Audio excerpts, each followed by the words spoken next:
What the? What? Oh my god. Whoa. Oh my god.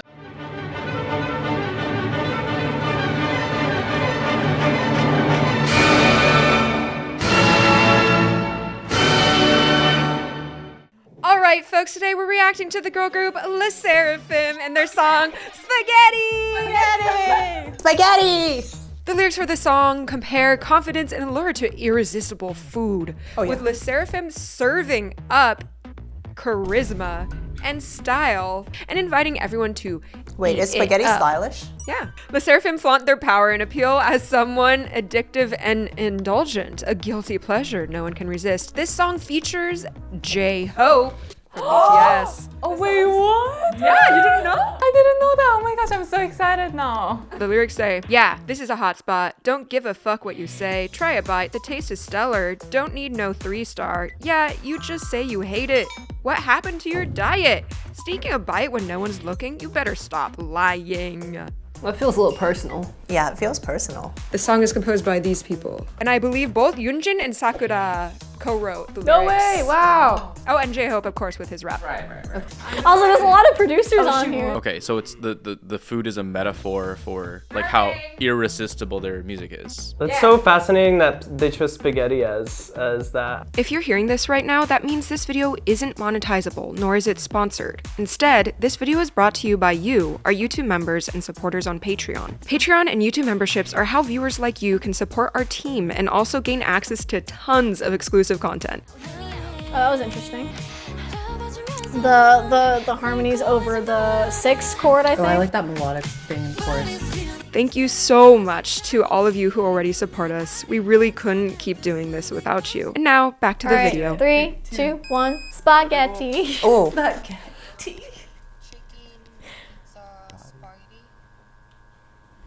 Oh my god, drag. Slay! Oh my god, wait. I love drag. Doo-wop. Wait, this is a vibe. Hot yoga. Mad impressive. Whoa. Oh, they're eating spaghetti too. What the? Oh my god. Whoa. A spaghetti truck? Food truck? Oh my god! Whoa. Yes, it is a hot spot.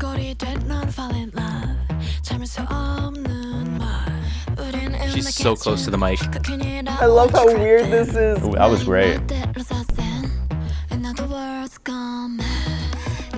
Wow. Nice. Dreamy. K1's voice is so angelic. Brian's in there? Yeah, I see that. This is so unserious. I love this. Oh, minor. Okay, muddle mixture. Whoa. Bon appetit. Oh. Ooh. Ooh. This is very simple. Oh wait. Oh, I fuck with this chorus. They're eating it up. And the doubling octaves. Ooh. J-hooooope. J-hooooope. Oh my god. Love of my life.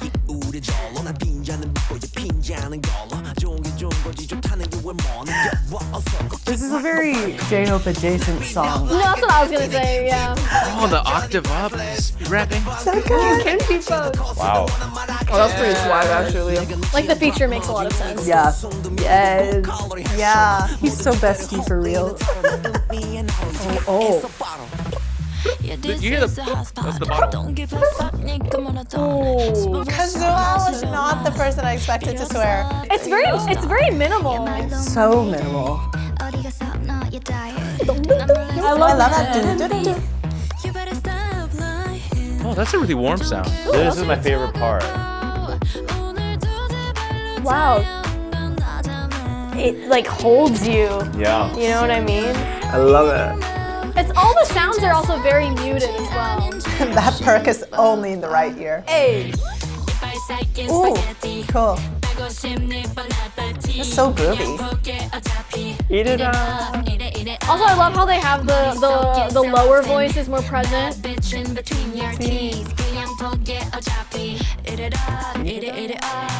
The slime. Ooh, I love how they cut these vocals. And they like have J-Hope's voice underneath it. Their brains are exploding with spaghetti!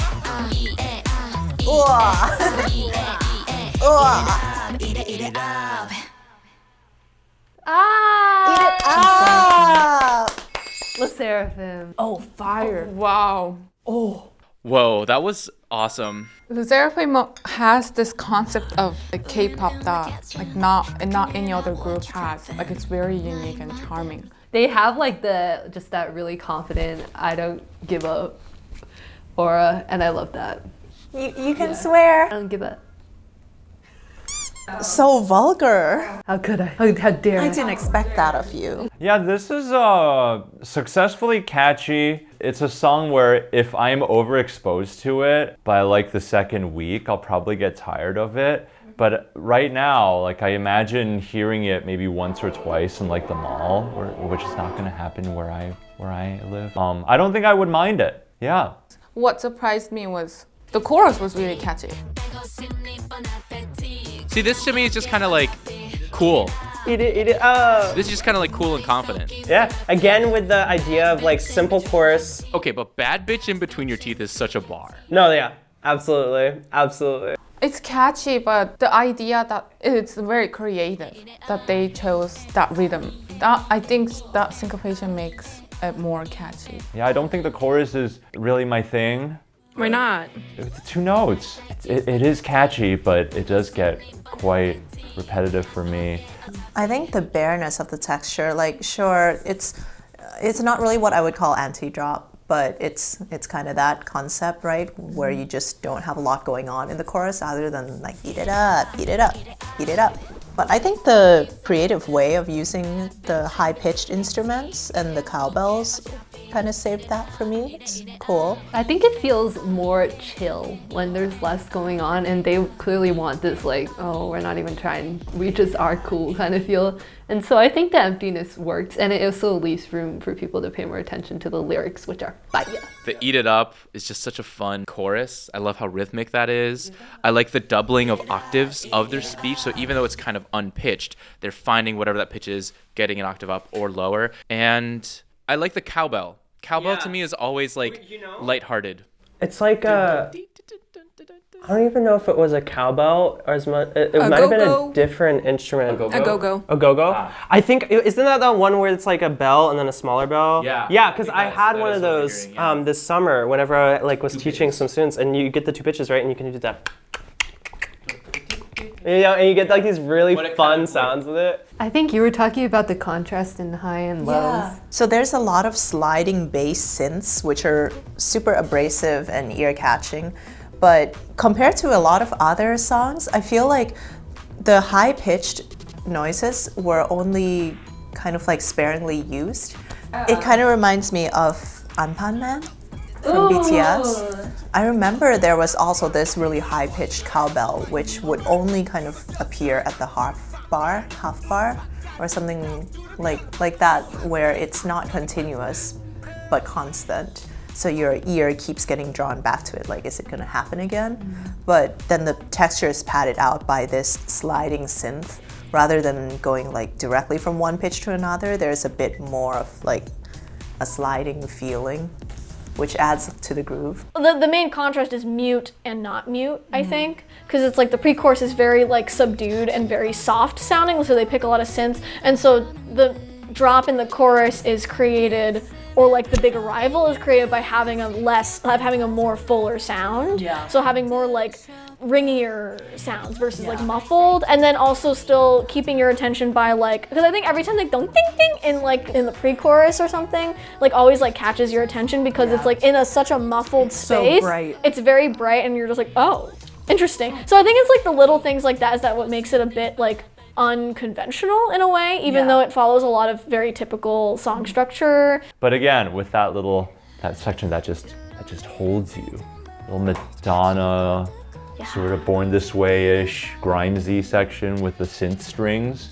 You hear it because of the clarity of everything else. It's also really hushed, so it's like, oh. Sometimes it's just through contrast and subtlety. the melody, one, catchy, because it just kind of goes up and down the scale in a nice way, and the way that they sing it allows you to like take focus on like everything else that's kind of swirling around it. So good. I wish I could relive like our first listen to that moment. Yeah. Because that was great. I was like, wow. It like had this feeling of like suspension. I felt like I was floating. I loved it. And then like you said, I feel like I don't think the chorus necessarily resonated with me, but for sure that part did. Yeah. I loved it. The pop craft, it's there. Wait, we can do this harmonization. Totally.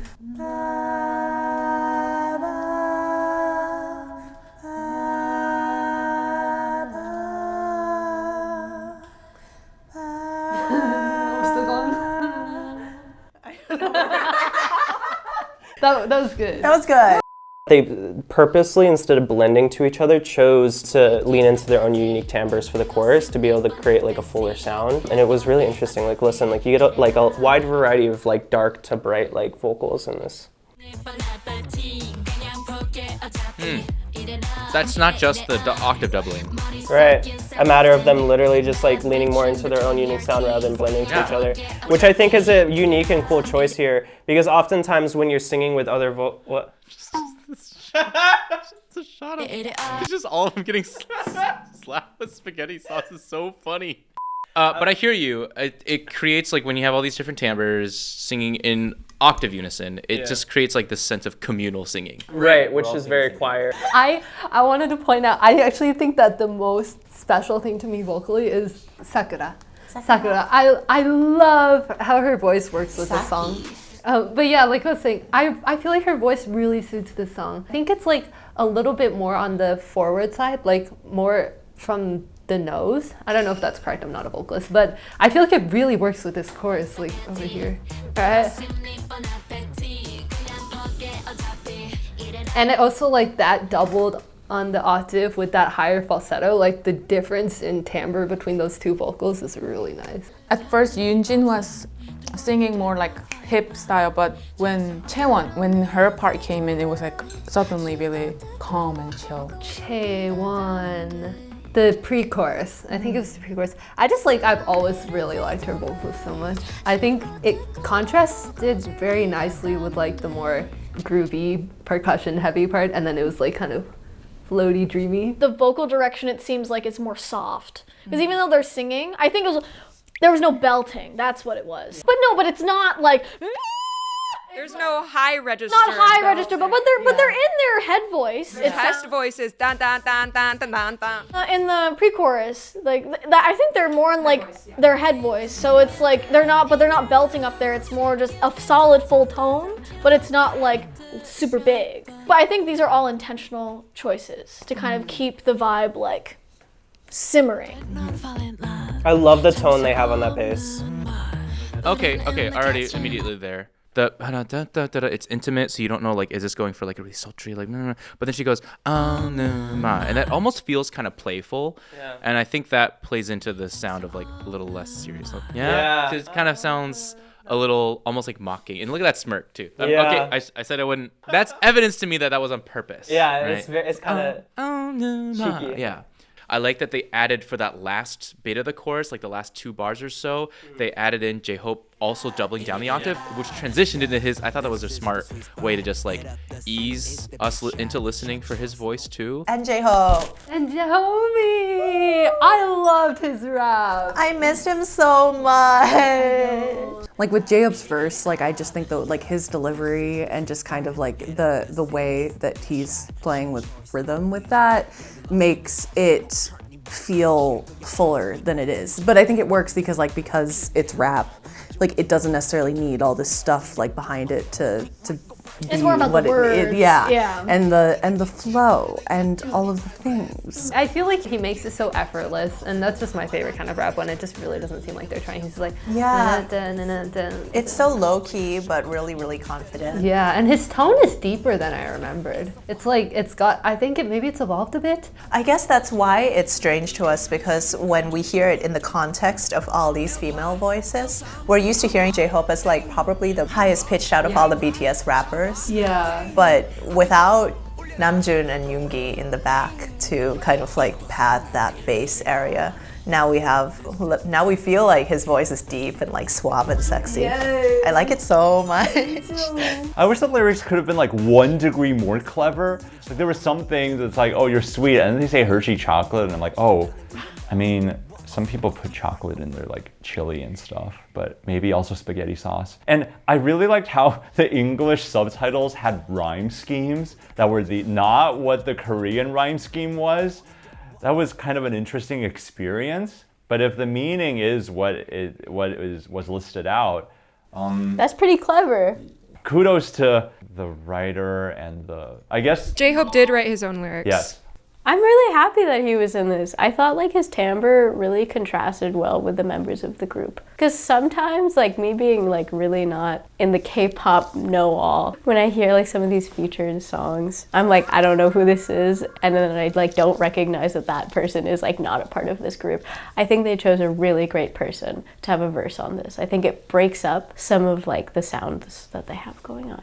It's very refreshing. For sure. J-Hope like in this video just looks so cool. Like they're like the glasses and like the just like slick back hair and like the like eating spaghetti, like he's like, and there's also like this other layer to it. I don't know like how like ingrained this is into Korean like culture as it is American culture, but the idea of like, oh, you're eating, girl, like, you know, and so like they're kind of like, oh, you're like eating it up, you know, like you're eating up my spaghetti, and you know he's sitting there like spewing these like really cool rhymes, but also like, you know, it felt like very like, yeah, like you are eating, like, yeah, let's go. It didn't seem cringy though. Yeah, You no, know, not like, cringy at all. You would think if they were self-aware about like, oh, we're literally eating, then it would be kind of like, but I feel like it's a good level of self-aware. I don't know how to like measure that other than just intuition. But it's very intentionally like surreal in a way that makes it feel more artsy and fun and vibey rather than like, oh, this is like super cringe, like I don't like this. Sure.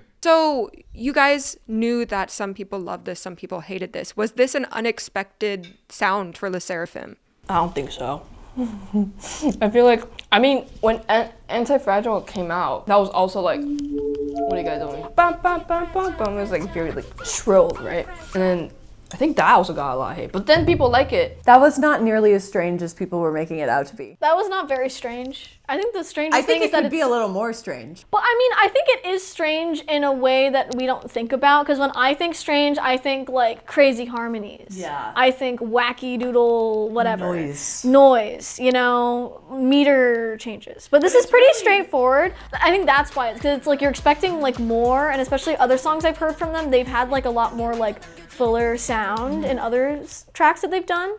But, you know, they're like really like hamming it up. How they accomplish through like instrumental choices and delivery is what makes it very interesting and quote unquote strange, perhaps. Yeah. I love how unserious a lot of the production appeared. Like, because I can't say that about the music itself. If I were to listen to this like blind, it would be a completely different, I think, perception. But getting to see it together, like she's in a bowl of tomato sauce. And it's like very obviously edited, like green screen, yes. like where you have like the faded smudge here. side. With all that, still an amazing song. Oh, when it's on the chorus, the sort of hot. Yeah, that's such like a classic trope. I think that's so fun and kind of adds to like some fun vibes. I never get spaghetti stuck in my teeth though. Even al dente. The herbs, certainly. Okay, yeah, maybe like a little piece of cilantro or good spaghetti. See, we wouldn't know because we're teachers. Yep. We don't got that good spaghetti money.